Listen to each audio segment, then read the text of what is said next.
Hi friends, இனி டென்ஷனே இல்லாமல் காலையில் பிரேக்ஃபாஸ்ட்டுக்கு ரொம்ப சிம்பிளாக ஈஸியாக செய்யக்கூடிய ரெசிபி.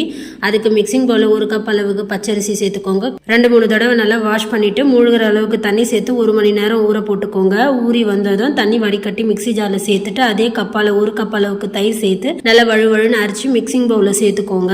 அடுத்து அதே கப்பால் 1/2 கப் அளவுக்கு ரவை சேர்த்து நல்லா கலந்து விட்டு இது ஒரு பக்கம் அப்படியே ஊறிட்டு இருக்கட்டும். அடுத்து இது தொட்டு சாப்பிட்ற சட்னி அரைக்க மிக்சி ஜாரில் 1 கப் அளவுக்கு தேங்காய், 1/2 கப் போட்டு கடலை, 3 பச்சை மிளகாய், 1 பல்லு பூண்டு, உப்பு சேர்த்து அரைச்சி எடுத்துக்கோங்க. இங்கே மாவு நல்லா ஊறி வந்ததும் உப்பு தேவையான அளவுக்கு சேர்த்துட்டு ஈனோ கொஞ்சம் சேர்த்து நல்லா மிக்ஸ் பண்ணிக்கோங்க. இதுக்கு தாளிப்புக்கு கரண்டியில் எண்ணெய் சூடானதோ கடுகு, உளுந்து, சீரகம் சேர்த்துட்டு தாளிப்பு ரெண்டுத்துலேயும் கொஞ்சம் கொஞ்சம் சேர்த்து கலந்துக்கோங்க.